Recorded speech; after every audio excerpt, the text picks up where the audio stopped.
Hi, this is Dan Aykroyd. He's progressive. He's beautiful. He's thoughtful. He's intelligent. He's powerful. He's positive. He is Stephen Cuoco on Power 98.5 Satellite Radio. Empowering listeners from the US to the UK. Live on air with Stephen Cuoco.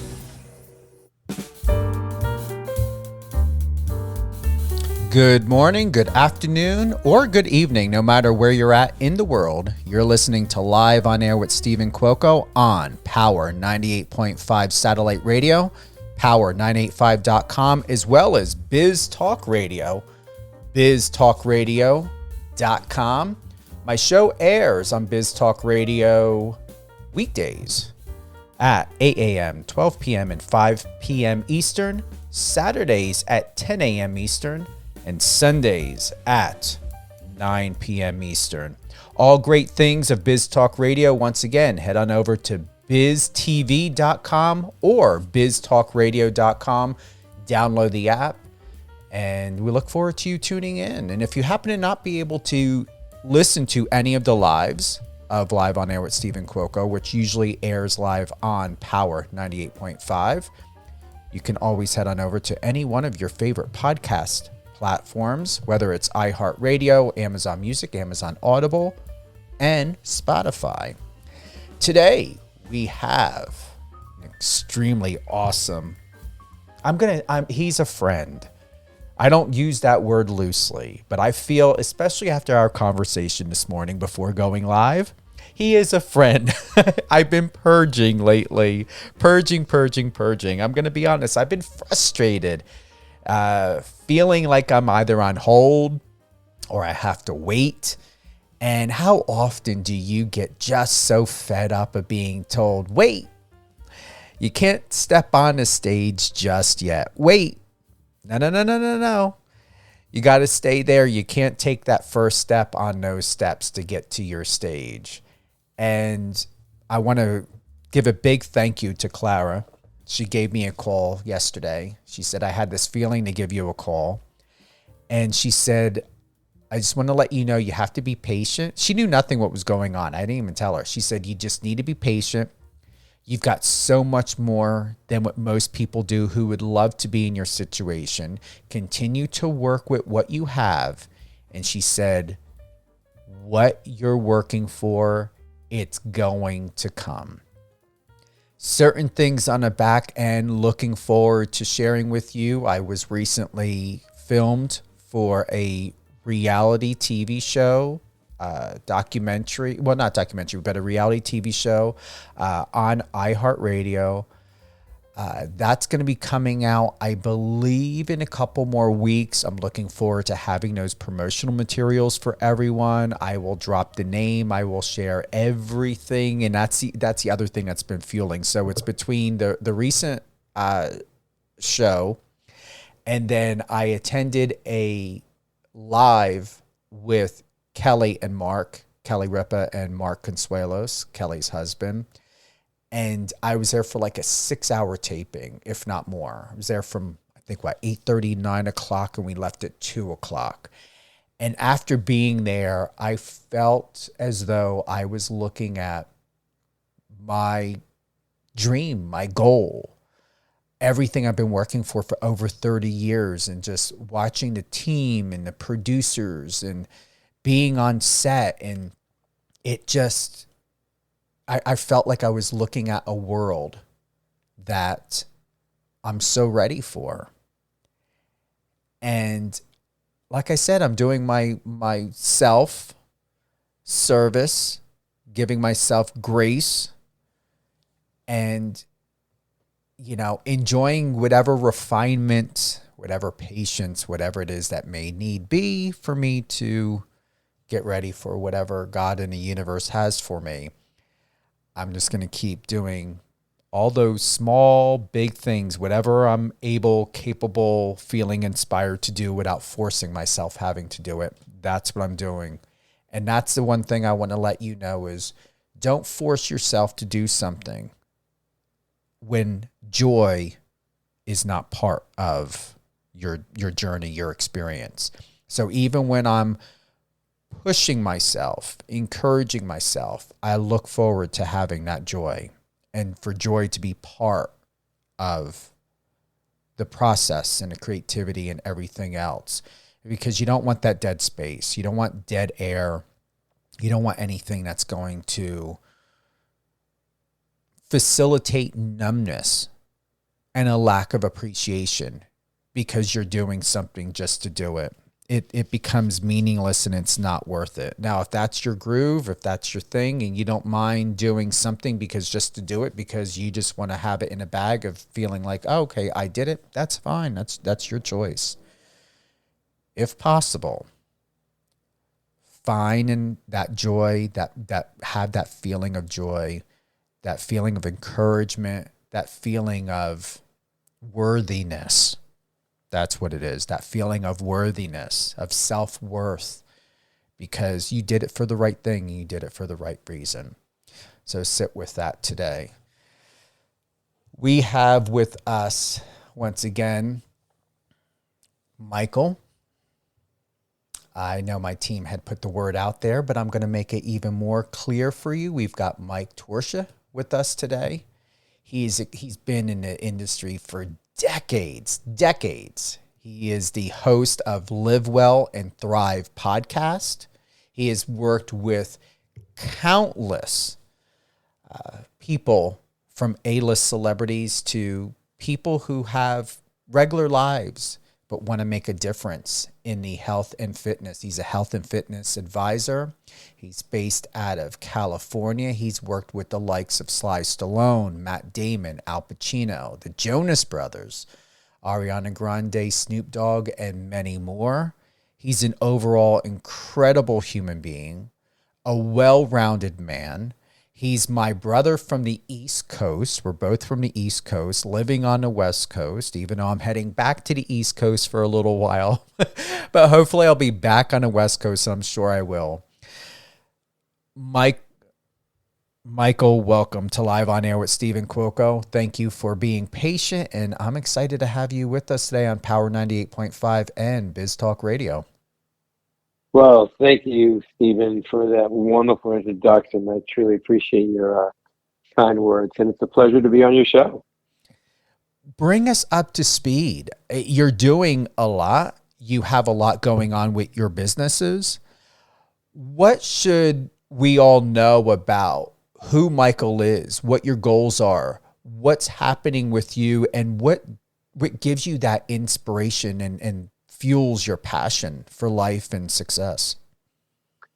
Well, it probably began when I was 14 years old and over 50 pounds overweight. I was a very overfed kid, being from an Italian family. My grandmother would get upset if I didn't go back 2-3 times for, more food, bring the plate to the pot and fill it up. And so every time she'd see me get bigger, she'd say, it's okay, you're going to be a bigger football player, So I said, yeah, but Grandma, I'm going sideways. I'm not growing taller. She goes, it's a baby fat, you see. So, of course, I got to the point where at school, the nurse said, hey, you got to bring your parents in. You're very much overweight and out of shape, and I'm concerned. So, of course, I went to get my father. He could barely speak English. He's a laborer. So my mom said, I'll go. We go in to see the school nurse, and she tells my mom, well, your son is 14 years old. He's 51 pounds overweight in poor physical condition. And if he doesn't change his lifestyle and start exercising and eating better, he could end up having a stroke or heart attack by the time he's 40. So my mother said, I know what to do. And then she grabbed my hand. And when she grabbed my hand, that was the first time I ever felt my mother trembling, and her hands were clammy and warm, and she was scared. And what she did was she said, I know exactly who can help us. I'm overweight too, so let's lose weight together. And we went into the living room when I got home. She turned on the TV, and there was Jack LaLanne. That changed the course of my life. I went from a very insecure, picked on kid that was bullied all the time and made fun of, to a very confident man. Just from watching this man on TV, it sparked something. And having my mother saying, I will do it too. Changed my life. It made me a more powerful person, a driven person where I felt like, wow, here I was 14 years old, obese. And then all of a sudden, I started feeling empowered from being physically more fit. And I think from the fitness and discipline from eating healthier, I'd be able to create a powerful tool which will allow me to be this machine that could succeed at doing anything.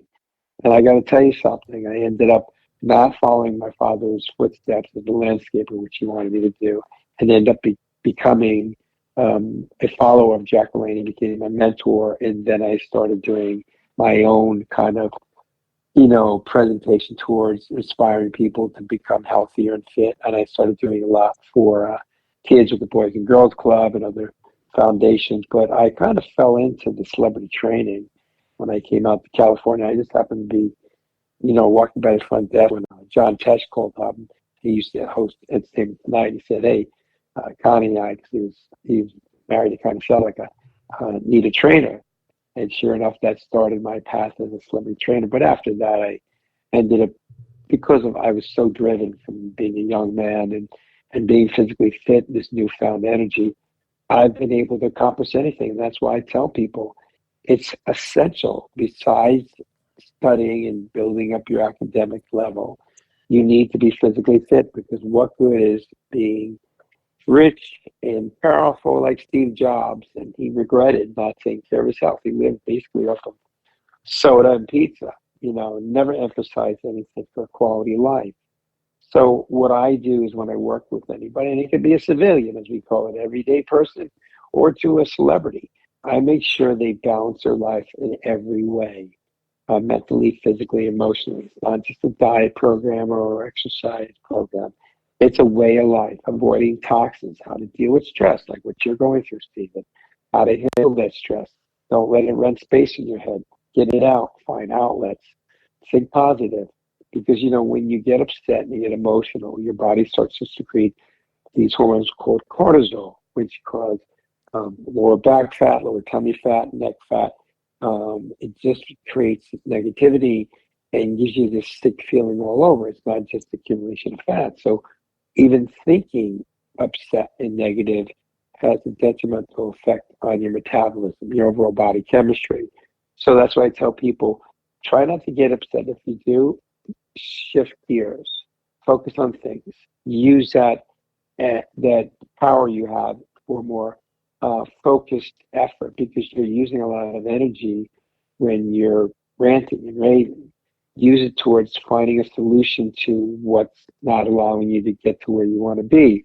So I basically am a combination of fitness, nutrition guru, philosopher, holistic healer, because I find holistic ways to help people become healthier. But it was all started from being that overweight child and my mother taking my hand and believing in me. And then I just ran with it. So yeah, so Stephen, that's where I began my journey, but that's why I'm so driven, because I remember being that unhappy little boy that everybody made fun of, and I was tired of feeling that way. And I thank God that nurse took the time. And you got to think about it, I'm 68. This is when I was 14. This nurse knew that if I stayed on track of eating the way I did and not exercising, I wouldn't be here on the phone with you right now. So I got my hat off to her. But anyway, that's how it began, and that's why I'm so driven, because I know what it was like to be that unhappy young man and needed to have a change. And I had my mother right there to support me 100%. And that was a very powerful effect on me. And now I'm passing it on to other people. How I'm here for you. So when I'm working with someone, I'm their advisor and I guide them through the process. Because today you've got to avoid toxins. You've got to avoid toxic people. Because see, it's not just what you put in your body. It's what you see, you hear, you breathe, you touch. Affects you in every way, either positive or negative. So you could see a situation like a car accident that creates this negative hormone because you get upset. When you laugh, feel-good hormones get secreted. So that's why I make sure people understand controlling your environment is essential to create a healthy lifestyle in every aspect. And so that's sort of, I know it's a long story, but that's basically why I'm so driven today, is because what happened when I was 14 years old with my mom in that nursing office. I appreciate that. And it's true. One of the things, and I would love to know what your thoughts are on it, is, you asked me before we went live how I'm doing, and we were catching up, and, I shared with you where I'm at now. And I want to thank you for listening, because like I said to you, most people, in my career, they ask me, like, I'm here as a facilitator to help other people. I normally, not often, and I don't mind, I don't take offense. I used to, not anymore. Hi, Stephen, how are you? But you were able to be gracious today, Michael, and as you always are, and you asked me. And yeah, I want to say it's perfect time, even with doing this interview, is because I was getting too much into my head. And it took my mentor to reach out. It took Clara, who, just sent me a message and asked, hey, can I give you a call? And I'm extremely grateful for that. I would say that, as I told you, this has been going on for probably about 4 to 5 days of just feeling frustrated and overwhelmed. And just, I'm so inspired and feeling so ready. It's like someone, who's ready to run a race or get a touchdown. And it's the coach. You're feeling like, okay, when is the coach going to let me go ahead and tell me, hey, I can go ahead and compete or be part of the game? And, yeah, you're right. It's being careful of those toxins. And, I process through what I go through. And like you said, I do my best not to stay there too long. But I know at the same time to not avoid, speaking only for myself, to avoid what I'm feeling. Because I know that when I force myself too much to maneuver into certain emotions or out of certain emotions, they creep back up. Yeah. And they creep back up like a wrecking ball, big time. And it's not pleasant. Well, it's the thing is, over the years, I've worked with so many amazing healers, many Sikhs that have explained to me how powerful the mind is. And what I've learned is, whenever you go through a traumatic experience, every time you tell someone about it, you relive the horrible chemical reaction in your body. So I tell people, if you want to confide in someone and share what happened to you, that's fine. But if you do it over and over and over and over and over and repeat it, you're going through the same, like you're pouring pollutants into your bloodstream every time you even talk about it. So that's why what I do is I manage my release of that tension. I go and do something that's positive, reinforcement in my life, something I enjoy. So a simple thing like I jump on my Ducati motorcycle and drive up to PCH, that beautiful scenic view, and have some lunch in Malibu, or go to the gym and do some extra cardio, or go for that hike with my dogs, because it's healing, it's empowering me. And during those times, I think of all the things I want to do that could help me take my company or my business or my life to a higher level. So what I do is, instead of replaying it in my brain, I start thinking of positive things that give me the secretion of the feel-good endorphin hormones. So I manage that. But also, my grandmother was an intuitive. And I remember when I was 8 years old, she told me that I have the golden spoon. And I said, I don't understand what that is. My mother was sitting with us, and she said, golden spoon means the gift of being an intuitive, of being able to feel and see things that will happen in your life and other lives. So that's when I called you, I knew there was something up, that I needed to call you earlier, because I felt you needed to talk to someone. So that's part of why I've been able to do what I do, because the gift that was passed on to me through my grandmother and our heritage is that we have that gift to be able to feel things. And I've seen things before it's happened, from positive things to things that are bad things that happen, and it's just I have accepted it. But I know that I manifest, and that's helped me tremendously because it's a very powerful tool. Wayne Dyer was, wonderful, wonderful lecturer, and I followed his writings, and every time he would guest speak, I would go attend his lectures. But his always feeling was that we're spiritual beings having a human experience. That our spiritual energy never dies; it just passes on. So if you think of yourself as a spiritual, being, that's the human having a human experience. You're very powerful, and you can make anything happen. And that's why I know you will make it happen. It's frustrating, but stay focused on the path and continue doing what you're doing, because being a good person as you are, a wonderful human being, is what's going to be the most attractive, appealing thing to people, whether you're on your talk show or you're just engaging with someone, having a conversation. Because when people feel your truth is real, and what your mission is, your intent is real and sincere, that's a very powerful tool. So when I would meet with someone for the first time, like when I met with Al Pacino, he saw that I was a straight shooter. I told him exactly what I can do to help him.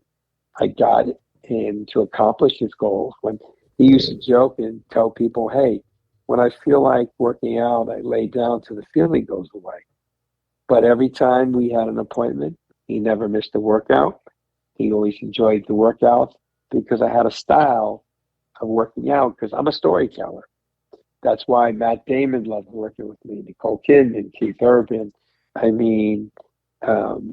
just loved it because I was always telling stories, sharing it with other celebrities that I worked with. So whether it was funny stories with Roseanne Barr or Sinbad or some other celebrity, I would tell them about funny things that happened, or a well-known director on the set of a movie where, I was behind the scenes with the actor and training them in between, and some funny thing happened where we were doing our workout.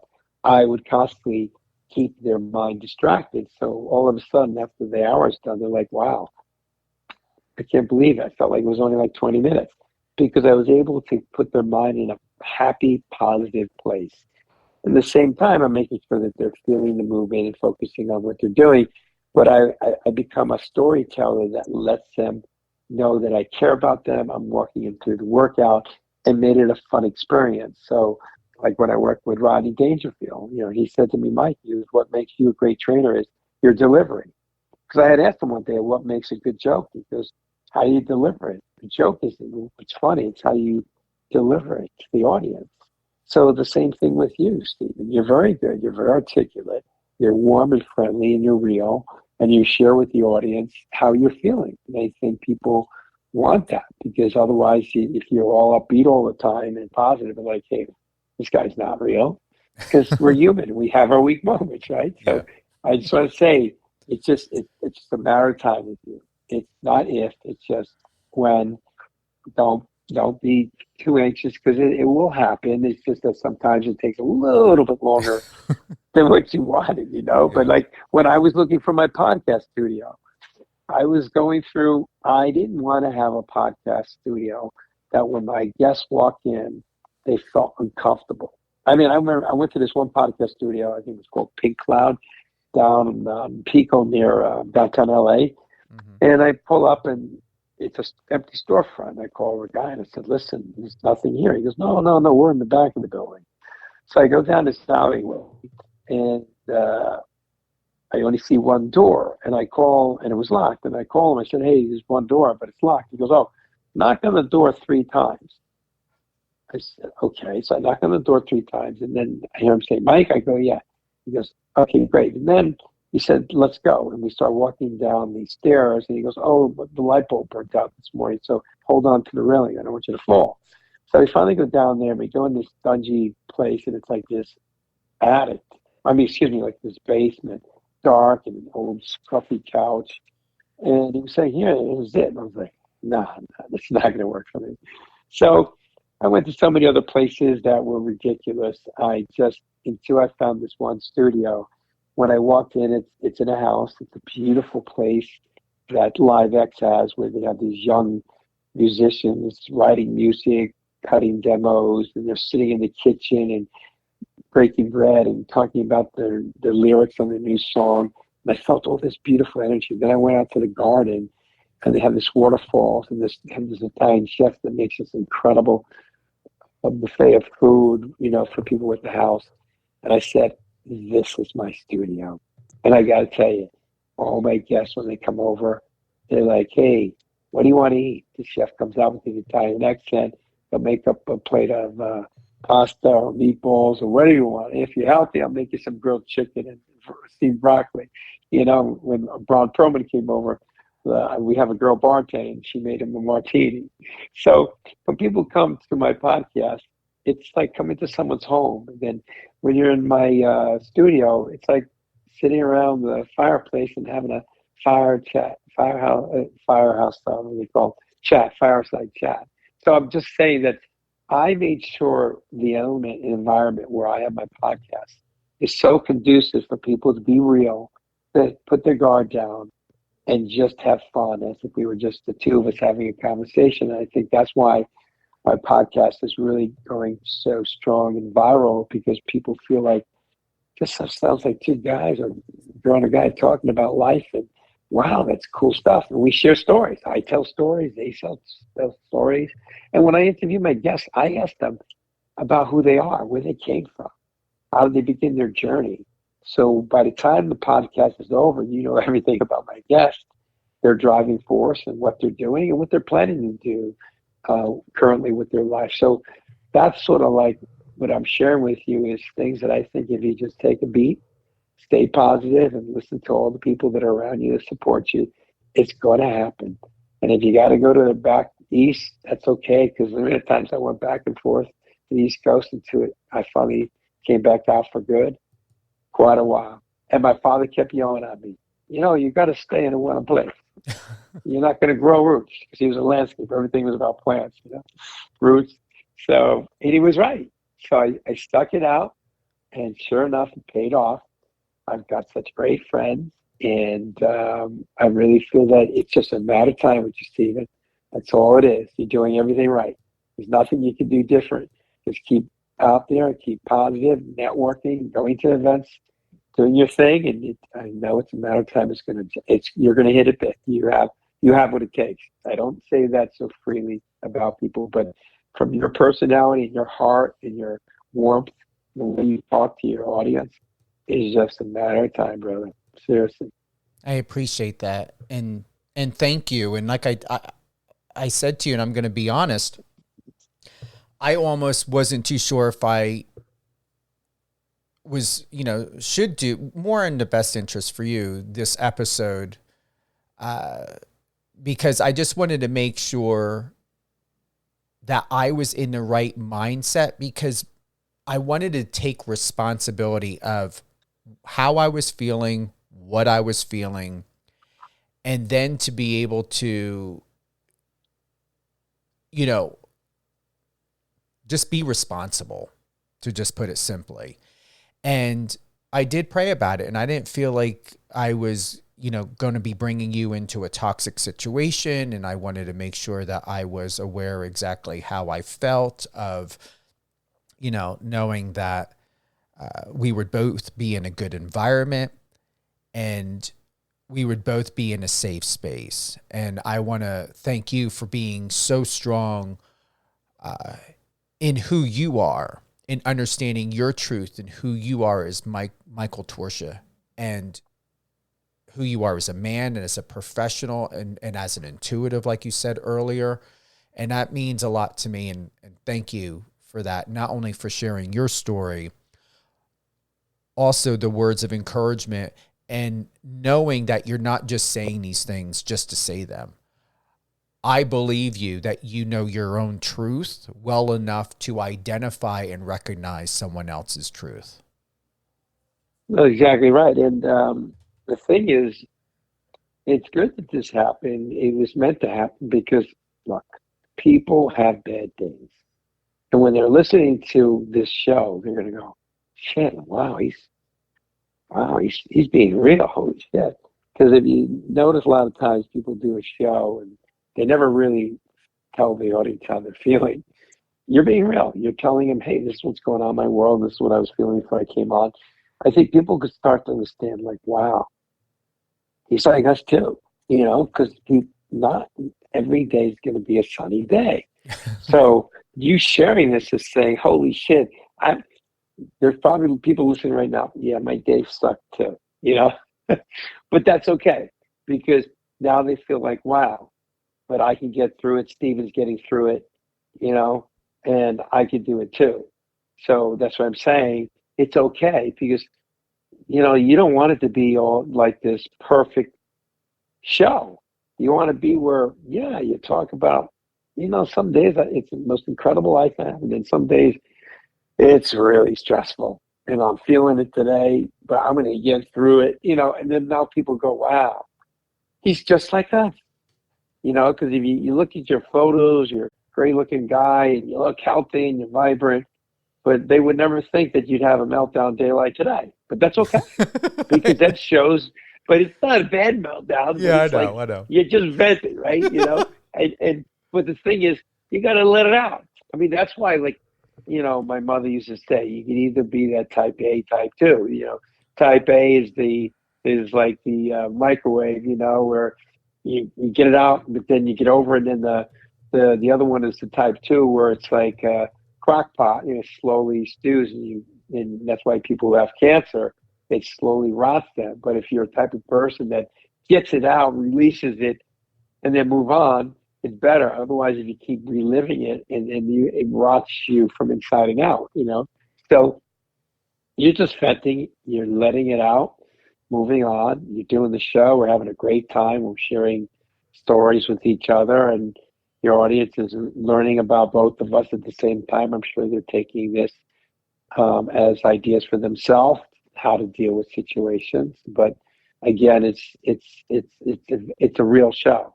I mean, if I was to do a show, I'd rather just be, people just talking. And, if I was to just want to do a show for the heck of it, I would want something that's not staged, not, never gave me any talking points. This is real.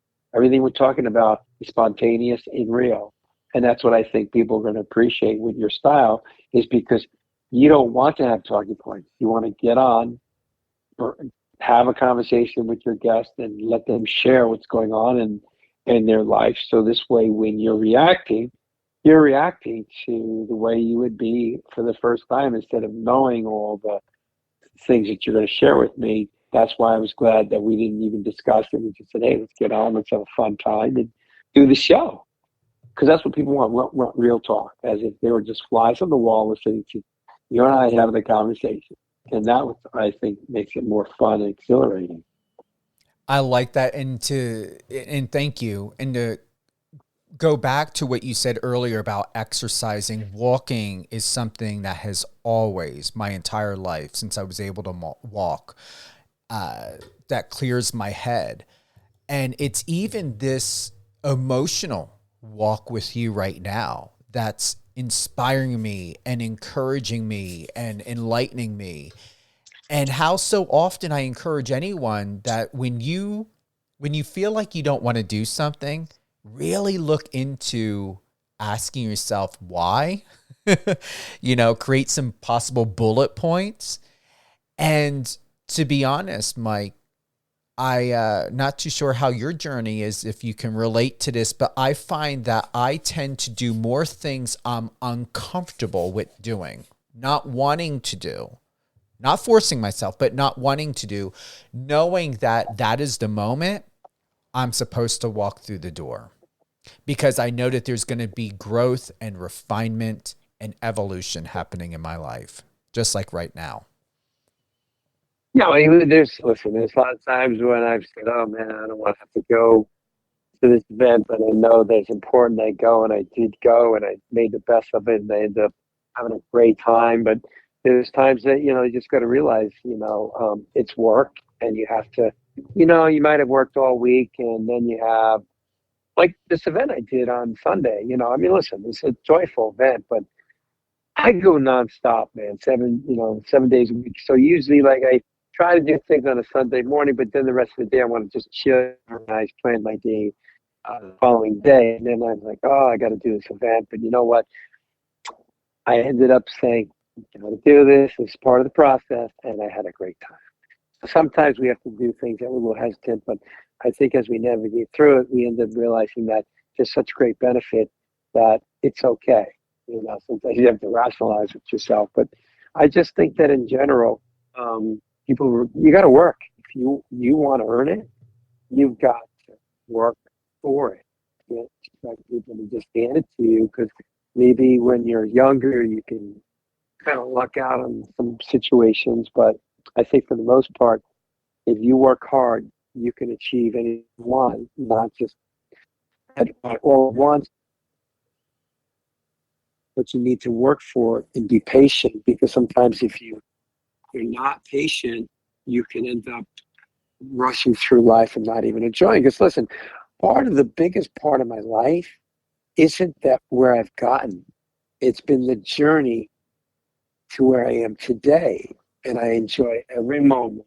I enjoy like when I'm talking to someone that's interesting, it doesn't have to be a celebrity, I'm cherishing the moment. So when I can, go throughout the day, this is my journey.